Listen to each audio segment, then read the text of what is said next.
Good morning, folks. Welcome back to Feni for the Soul for yet another interesting discussion. This time, a serious topic.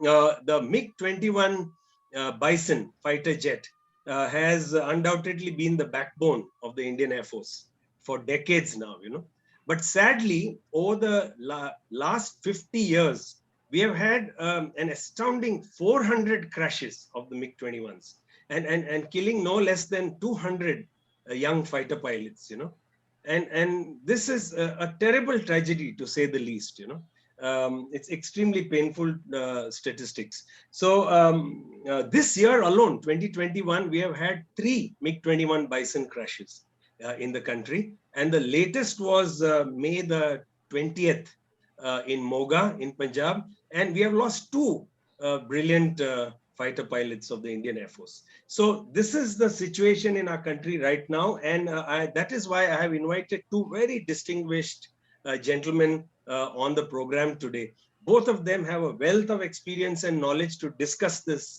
topic threadbare. So on the screen you have Air Marshal Bhushan Gokhale. You can see the name there. There he's waving out. Thank you, Air Marshal. Air Marshal Gokhale has been Vice Chief of the Indian Air Force and a meritorious fighter pilot himself, with loads of experience. Rahul Bedi, on the other hand, has been a former newspaper editor at the national level, and today I think he's one of India's foremost defense sector journalists, and a very respected name in the media. So Rahul, thank you again for joining us all the way from Chandigarh. So Rahul has joined us from Chandigarh, and Air Marshal Gokhale from Pune, my former city. Now I'm in Goa. So I'm going to get started by really with the Air Marshal. There's going to be, I'm going to alternate the question. The first one, Air Marshal, is, see, we have had these 3 Bison crashes in 2021 so far, So technically, even if I am a layman, the Bison seems to be hopelessly obsolete now as a fighter jet. It's crystal clear.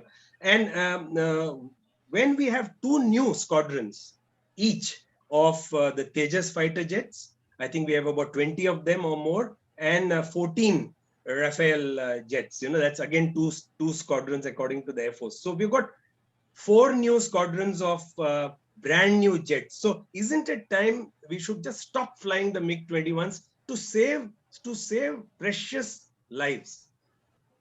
How would you like to respond? Thank you, Rahul. At the outset, let me pay my homage to both the air warriors who lost their lives in MiG Bison this year. Group Captain Ashish Gupta and Squadron Abhinav Chowdhury, who you mentioned, who lost his life in Moga. And of course, there has been ejection in January. So we lost 3 Bison this year. Uh, every time an aircraft crashes, we in the Air Force, whether we are young pilots or leadership, we always feel a great loss. And the first question that pops up, and even including my family in a way, when we listen to the news, is the pilot safe? And we hope and we always pray that the pilot is safe. But in this case, 2 of them air warriors are not there. So I started with my homage. And we take it very, very seriously because, as they say, that a pilot dies, some part of that it dies in us also. Because they've been our colleagues or juniors, we've mentored them, and that is one of the reasons you find as a resilience. The air chief yesterday went across all the way to Suratgarh and flew what is called the missing man formation in Bison, in that Panther squadron, just to pay respect and also to show the resilience and that aircraft is safe. It is not a problem to be sort of worrying about it. Yes, there are accidents and we should not be looking at them lightly. There will be an inquiry, thorough investigation. I'm sure things will come out of it. But just to come back to your issue about we having inducted LCA, as yet we have 2 squadrons. One is the full operational clearance aircraft. Other is the IOC, what we call initial operations clearance, and that is one of the reasons why they've been kept south in Sulur, because there are teething troubles. There are major modifications which are going on. HL is close by, so we are making sure that they come up to the standard. We hope that another couple of years we should have much better handling. Actually, touch wood, there has not been a major incident or accidents on LCA, so I think that is something that we should be proud of. When they get getting more and more into the operational role, by that time, if you notice what the air chief had said last year during his press conference, that in another 2 3 years we would be also phasing out the bison. So after all, our numbers as it is, the squadron numbers of the combat squadron are quite critically low. Instead of 42, we are at 30. And the MiG Bison has proved itself as a good platform. It has got a very good avionics, it's got good missiles, it's got DVRs, and they are getting more modifications onto it to make sure that at least there is, some use of it on the, whenever it's so required.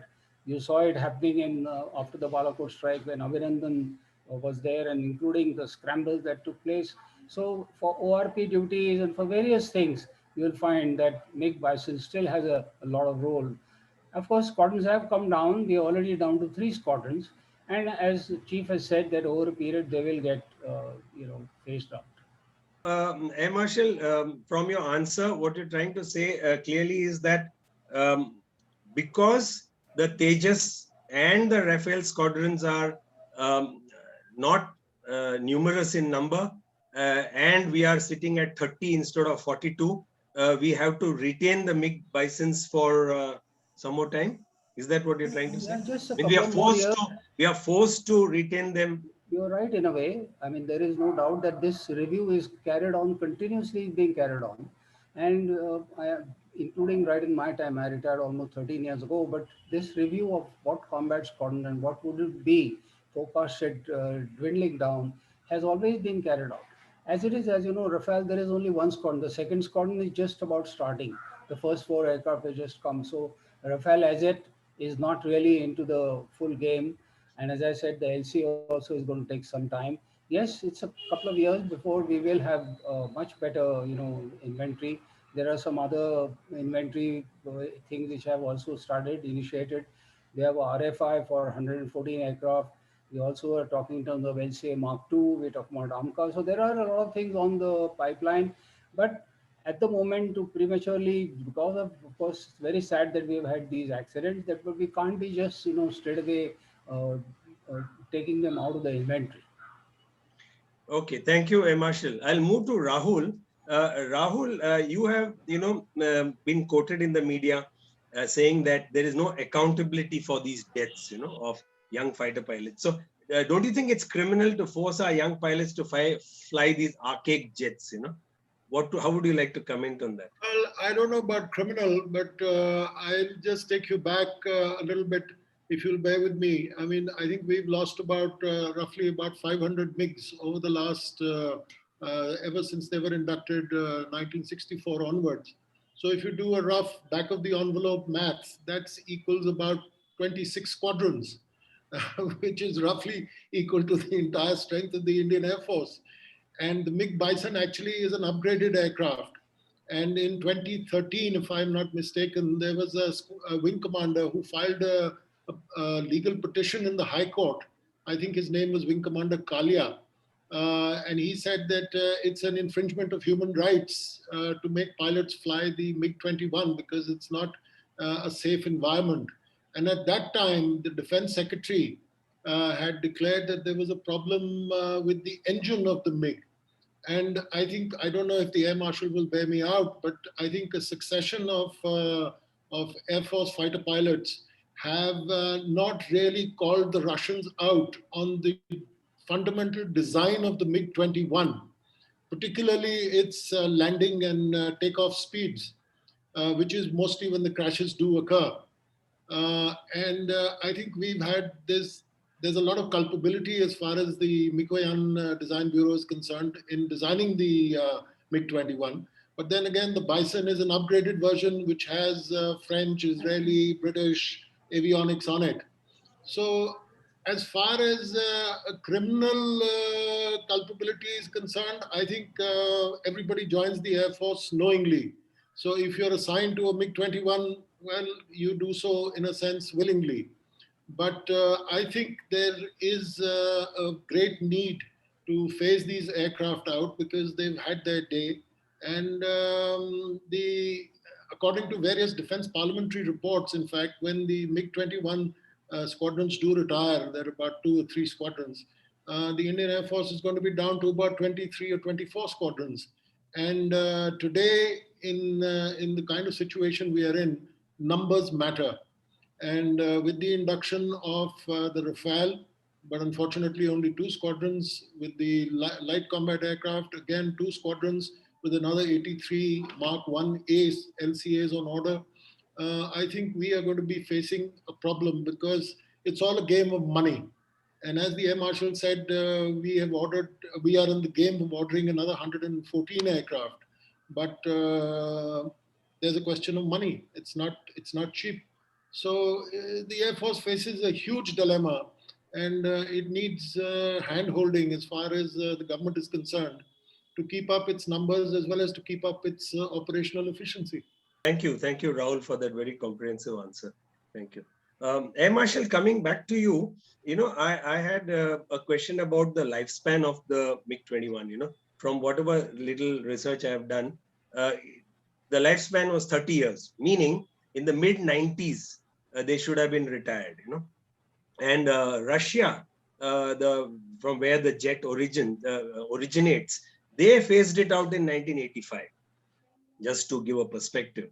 But we in 2021, of course, are still continuing with this upgraded Bison. So I'm very keen to ask you, as you were part of the Indian Air Force top brass, over the years, when you were a senior officer also, I'm sure the top brass has been pushing the central government to hasten up the process of acquisition of fighter jets. So can you tell us what the stumbling blocks were? I want you to focus on how difficult it is maybe. I'll come back to you, but I think Rahul Bedi has very rightly mentioned some of the issues. Let me just also mention that the culpability. These are all very words. When there is intention, when you look at it, the Air Force intention is always very honorable, trying to provide net security with what assets we have, and we try and make the best out of those assets. All the technicians can you imagine if there is an aircraft accident and the way they feel as a part of the team as to what has gone wrong, and that is why we have a very detailed inquiry. Mind you, I have done an inquiry in Mangalore air accident also when 158 people died. There is a tremendous amount of work that you do to ensure that what is not gone proper. So here we go through it thoroughly. And the inquiry is not left to Air Force; it goes to the ministry and various things like that. So there is accountability. We have, in case there is any, say for example, there is a mistake done either by the pilot or by the ATC, flying control or whatever it is, we take all those actions in terms of the corrections that are required. Recommendations are very, very important. So coming back to your issue about that 1985, and it should have been actually, you see, each aircraft has what is called the calendar life and the total technical life. Now, as you know, the Bison actually induction started in 2000. So because we are talking about 1964 onwards, we had 1200 aircraft. Those all have been phased out. Type 77s, we have many versions of MiG-21. Actually, what happens is, to most of us, MiG, 21 becomes a kind of a symbol of MiG series. The MiG-21, we had Type 77, we had the Type 96, we had the BIS, we had so many versions in between of various types. All of them have been phased out. And so people even confused with MiG-23, for example, which I commanded, MiG-27, MiG-25, they all have been phased out. The MiG-29 is there because that's again a current block. So coming back to this issue about calendar life and this thing, I think we still keep always a check on what is called the lead aircraft. And we have MAL, which makes sure that the total technical life, if there are any extensions required or whatever, there is a fatigue testing, there is a total scientific process to this whole thing. It is not just, and we have Semilac, we have an oversight. Rahul, let me just tell you that as I mentioned, our technicians, they go with, the clean heart to ensure that that aircraft is totally serviceable before they sign the Form 700, and the pilot thereafter countersigns and takes it with full faith. So there is question of no shortcuts just taken, anyway. Aircraft goes fully serviceable. There are issues which come up. After all, something goes wrong in the air. Rahul Bedi mentioned about the engine at times, so there could be some valve or something. After all, Unlike a car, you can't stop sidewise and get it repaired. So it either leads to an ejection well in time, and if it doesn't happen, then of course it is fatality. We try and grill into the pilots. Don't take chances, but eject if you find that there is a kind of an issue, and save lives. Marshall, here talking of, I know the kind of digressing, but because you mentioned ejection, I'm very tempted to ask you a question on ejection. See, this latest crash, May 20, at least from media reports, the young pilot, squadron leader Chaudhary, tried to eject. And from just media reports, I'm saying, the report says that he broke his neck, on hitting the ground. So so there was he didn't get enough time to eject, possibly one. Let me go back to a historical incident, which I have spoken to some very senior Indian Air Force officers over the last 2 days. See, we had a star fighter pilot whom you know, of course know, Wing Commander, the late Wing Commander Gotham, a double, Yeah. Mahavir Chakra, MVC, 65 and Mahavir Chakra. 71. Yes. So in Pune, when I was a young schoolboy in 1973, I think, he was a test pilot with the MiG-21, and that crashed near Pune. And sadly, we lost Wing Commander Gautam. Even there, he could not eject. Apparently that failed.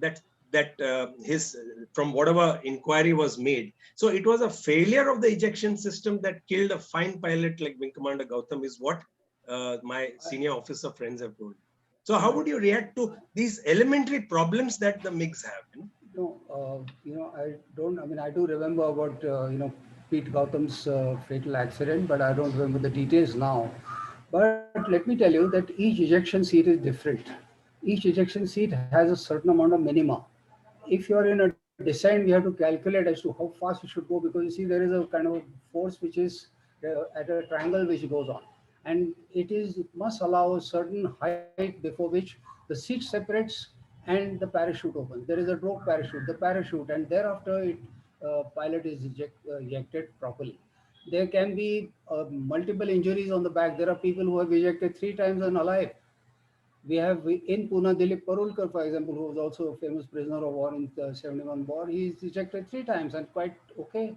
So there are people who have been saved by ejection seat, but unfortunately, at times, if you're either late or you're in an awkward kind of attitude of the aircraft, it is not giving you enough height or enough reaction, it is possible. That's one of the reasons why I mentioned to you that we try and grill into the pilots that after some time, say suppose Indian quits on you, you should try and relight the engine. Yes, you like to all save the aircraft. All of us would like to come back with the aircraft. But in case it is not possible, then don't just hang around. You at a particular time or particular height from the ground, you must eject. At least save yourself. But for us, yes, aircraft is a cost, but pilot is a phenomenal cost.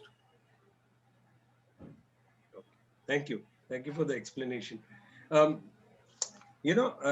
I am going to go to Rahul again and ask him, Rahul, based on your research as a defense journalist, why do you think the Ministry of Defense over the years hesitated in looking at some very top international fighter jets that were available in the market, from different countries? I think in a word, the procedures in the Ministry of Defense are a complete shambles. And I think all one has to really do is to go to either the current Defense Acquisition Procurement Manual of 2020, which was released in October last year, or the previous editions of what was called the DPP, the Defense Procurement Procedure. And I challenge most educated people, if they can read 2 pages and comprehend them, I would definitely give them a reward. As far as the acquisition is concerned, I think we spent years, wasted years in trying to get the MMRCA, which eventually the 126 MMRCA, which the need for which was raised, if I'm not mistaken, around 98, 99. And then the procedures went on, and finally the entire program was scrapped by Mr. Modi, continued, started by the Congress, the UPA, scrapped by Mr. Modi in 2015-16, and 36 Rafales, which you mentioned earlier, were ordered. If we had proceeded with the 126, we probably would have been in a much better position, not only operationally, but even in terms of the generation of fighters that we would have had, as well as the self-reliance of Atmanirbharta, which now is sort of a catchword. So it's basically to do with woolly thinking, unclear thinking, and I think the Air Force keeps putting up its requirements. Now, as we discussed earlier, there's an RFI, a request for information for 114 fighters, which to my mind is fairly infructuous, because if we'd gone in for the 126 earlier, we probably would have been operating indigenously produced Rafale fighters instead of buying 36 for about 6,000 crores. And so, it's penny wise, pound foolish. And I think it's to do with policy. It's to do with policy, uh, confused policy. And also, as I mentioned earlier, money is a huge, huge factor, which somehow the services don't really take into account. I mean, they have a wish list. And I always compare it to a little boy at a buffet who wants to eat everything, right from the soup right to the dessert. But there just is not any money. And now with this pandemic savaging the country, I think money is going to be in even shorter supply. So I think we'll have to economize on a lot of these kind of platforms, which again we have to balance out as far as our operational requirements are concerned in a very disturbed neighborhood. Thank you, Rahul, again for a very comprehensive answer. Marshal, for many years, you'll agree, our especially I think 80s, 90s, and the 2000s, early 2000s. Our young pilots who came from Dindigul and went to Bidar for fighter jet training had to go literally. They had to go from the Kiran straight to the MiG-21s when they joined their squadrons. And so one of the Air Force officers told me it is like going from a moped to a Bullet 500cc motorcycle. And then there were crashes and there were problems. Finally, after 30 years, we have got the Hawk AGTs, the advanced jet trainers. And there are about 90, I believe, with the Indian Air Force and the Navy combined. So are you happy with that situation, Marshal? I am now much happier. Otherwise, we were, like you said very rightly, we were, in badly off. We didn't have what is called the advanced jet trainer, because the HL was making what is called the Sitara or IJT-16. After Kiran, they were making that. We had three of them. They used to be shown at the air show. But unfortunately, that series production hasn't happened because that aircraft was still not, being able to comply with various requirements. I have flown that, as a matter of fact, that time the test pilot was HL and Baldev Singh. Unfortunately, that aircraft hasn't seen the light of the day, so we have had to do this Hawk purchase. Hawk again, as you know, I was in the Air Force those days. We had a competitor with AlphaJet, but AlphaJet thereafter just withdrew because they closed their own factory. So there was only single vendor left. This is a typical situation which today Rahul Bedi spoke about the defense procurement. It's not really allowed and things like that. But let me just, if you don't mind, can I just get back to what some issues Rahul Bedi had raised? Firstly, about the wish list. Let me tell you that, we don't look at glossies and make wish lists. Our wish list, if at all, is based on our, like he said, troubled neighborhood. And the emphasis today is on indigenization. Emphasis has to be on indigenization. I have I have a HF-24 right in front of my house. I really wish India had continued with that program of making. Otherwise, we took us hiatus for almost 30 years before we started with LCA. In between, the designers and everybody else who were there, they left. They joined some maybe foreign companies. God knows what all happened. But we lost talent because it is not just designing aircraft. It's not a joke. So we lost that entire period. So is the case with the trainers, for example. We made HT2, which is an excellent trainer, which I was myself trained on, and thereafter an instructor. Kiran was an excellent trainer, but each, like you said, has a life. The Rolls-Royce engine which was there, they said after some time we can't. We have a problem of engine for any of our aircraft, barring not just the trainers, but even the LCA today is a foreign engine. So the whole ecosystem hasn't yet developed in India. And because of this, unless we really emphasize on the indigenization process, you will find A, cost will always be up, B will be always at the mercy of the foreigners, and there will be always a competition, and there could be allegations, there could be inquiries, there should be these kickbacks and all that kind of a thing which carries on, which hesitates the decision makers from taking any kind of and that's what happened. 126, what he's talking about, I was there. We wanted more of the Mirages because we have already had two squadrons of Mirages, and we said, why not take more Mirages? We'll be able to just quickly, use them in the Air Force because we all were very familiar with both technology as well as the pilotage. But that it went on to global RFP, and thereafter it has the one which he talked about took almost God knows 20 years. And even then, finally, when Rafale was decided upon, it was not because there was an issue between the HAL and the Rafale manufacturer, etc., etc. So a lot of earlier aircraft have been bought by government to government contract. As a matter of fact, Jaguar came government to government contract. Mirage itself came government to government contract. If 36 Rafale came, at least it's a face saving. Today, it's a government to government contract. So all the FMS aircraft which Americans sell, they are government to government contract. But what we have to make sure that there is good transparency. Nobody should feel anything about whose allegations and things like that, because that is what is creating a lot of doubts in the public eye. And let me tell you, national security is much beyond that. Okay, thank you. Rahul, I'll come to you because, you mentioned this, that, possibly if we had gone ahead with, procuring 126 Rafales, we would have been in a better position. Because see, now Tejas, Hindustan Aeronautics Limited took 40 years to give us the first operational Tejas, and we have now 20 Tejases in the Indian Air Force, and the government has ordered 83 more. My point is, given HAL's dismal track record, is it a wise decision? That's the question to you, Rahul. Well, I think the Air Force has been in conflict with HAL for the last 40 years. And I think to a large extent, rightly so. But as the Air Marshal mentioned, the concept of indigenization, I think the Indian Air Force could take a leaf out of the Indian Navy's book, because the Indian Navy set up its design bureau in the 50s or the early 60s. And today it is producing about, I think it has about 42 platforms on order.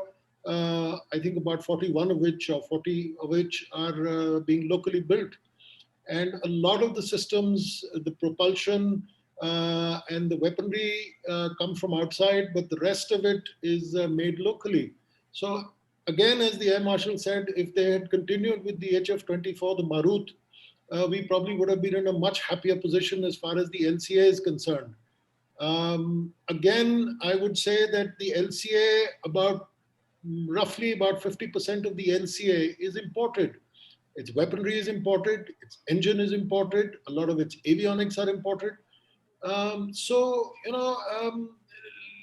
think we need to get a little real about the indigenization also, because firstly, indigenization comes at a huge cost. And I'm not against indigenization at all, but I think there should be a practical approach to indigenization. I think, again, as the Air Marshal said, the Mirage 2000, I think we wanted to buy the Mirage 2000-5. But instead it went into the contract for 126 medium multi-role combat aircraft. So again, it's just a total confusion that prevails within the government, within the MOD. And what comes out is not a very pleasant picture, because today we have about 29 fighter squadrons when we should have 42. And even if with the inductions of these new aircraft and the retirement of the MiG-21s, I think we'll probably in the next 5 years hit a figure of maybe, if we are lucky, 28, 29 fighter squadrons. and we need very much more because the security situation we faced in the border is very serious, particularly on our Chinese borders. So I think a certain amount of introspection, a certain amount of planning, a certain amount of realism. And again, I will stress the fact of fiscal availability. Money. Where's the money, honey? And there is no money, honey. And I mean, the defense budgets for the last 4 or 5 years have been just under 2% of GDP, which is what it was when we fought the war with the Chinese in 1962. And I really don't see the defense budget increasing. And with the kind of activity that has taken place over the last few weeks, with the C-130s and the C-17s and the Air Force planes and the Navy ships going all over the world to pick up oxygen and equipment, it's going to eat into the defense budget, particularly the revenue side of things. So I think we need to get a little real and conserve our energies and plan a little more sensibly than we have been. Finally, gentlemen, I am very tempted to ask both of you the same question, and very briefly, I want you to answer that. Starting with the Air Marshal. See, clearly the Hindustan Aeronautics Limited is the organization that we are dealing with, the country, because of the large purchase order we have given them. How do we make them come on par with international manufacturers and more professional, like Rahul said? Hey, Marshal, what do you think we should do to make them pull up their socks? Well, let me tell you, as I said, there are some very good positive stories. I have mentioned about the ALH and things like that. But I had also mentioned to the previous, your Goa Chief Minister, Raksha Mantri then, that why is it that foreign aircraft, which are now made in India, or so-called CKD, SKD projects, and they are assembled in India, why don't those foreigners import these aircraft from India? After all, cost is so low in India. After all, the labor costs are low. So even if the material comes from there, why can't they use, say, Jaguars, which came from Britain, or whether it is the Mirages, or Mirages we didn't assemble, but the MiG-27s we did, and things like this. Because I think they fear the quality control. And I think that is one thing which we have to harp upon, the quality control of the production. I think we have to get there. We have to get to that kind of a, absolute niche requirement. Then, of course, the rest of the ecosystem, as I said, whether it's the product serviceability in terms of, getting spare parts. So I think the HAL, there are a lot of new thought processes which have also gone in for public sector undertakings, defense public sector undertakings. And uh, while there are plus stories, take for example, now they have started a new assembly for LCA, which was just inaugurated by the Honorable Raksha Mantri during February. So the ramping of production is another issue. After all, production, the jigs are required. The jigs have to be so accurate, very accurate, that you can interchange parts and things like that between aircraft, which we find when we buy the foreign aircraft. Why we said Mirages, Rahul also, Bedi said Mirages, because we can really see the kind of production quality control. So we have to get to these kind of a processes much, much better. We are getting there. I always like to mention what Mark Twain said, and mind you, both are required, but it's an optimist who made an aircraft, designed an aircraft, a pessimist a parachute. So mind you, both are required when it comes to, but I'm a very optimist. I'm sure that, kal aaj or kal, but we will get there, kind of a thing. So, Rahul, what would you like to say about how we can make HAL a more professional outfit? I mean, what can the government do? That's a huge question, and I think you don't have time for a lengthy answer. But I think, as the Air Marshal is saying, we can export assembled aircraft from here. In fact, I'm sure he would be well aware that the 126 contract for 126 Rafales really floundered because of the man hours that HAL was going to take. And Rafale and Dassault, which is the parent company, was unwilling to take responsibility for the construction of the aircraft. So HAL is, I mean, to put it very simply, is inefficient. and it may have pockets of excellence, but it takes a long time. And I think it needs to be pulled up. I think the Air Force tried a couple of years ago. I think they got one of the air marshals on the board of HAL to try and increase cooperation between the user and the manufacturer. HAL is also very greedy. I mean, HAL wants to corner all the contracts. It wants to corner the naval utility helicopter contract when the Navy has really specified. And the contract, actually, the MOD contract has said that HAL should not be involved. But HAL has got in there because it's a huge, it's a powerful tool. So a lot needs to be done with HAL. A lot of heads need to be knocked together. And I think until accountability is concerned, because we can't really write HAL off. It's a huge company. It has a lot of experience. It's been around for 60 years. So I think a lot of heads need to be knocked together.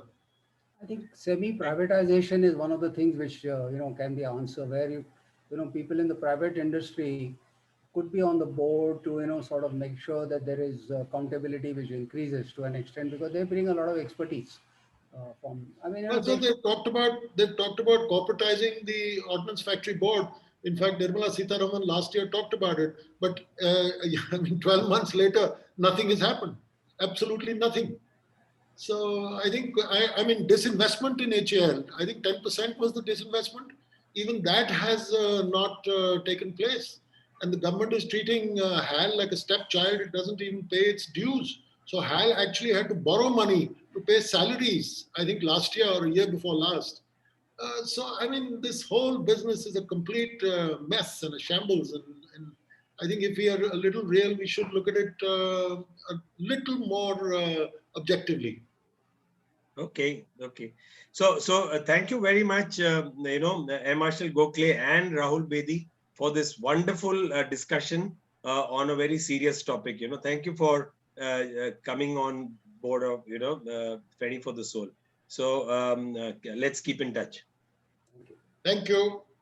Thank you.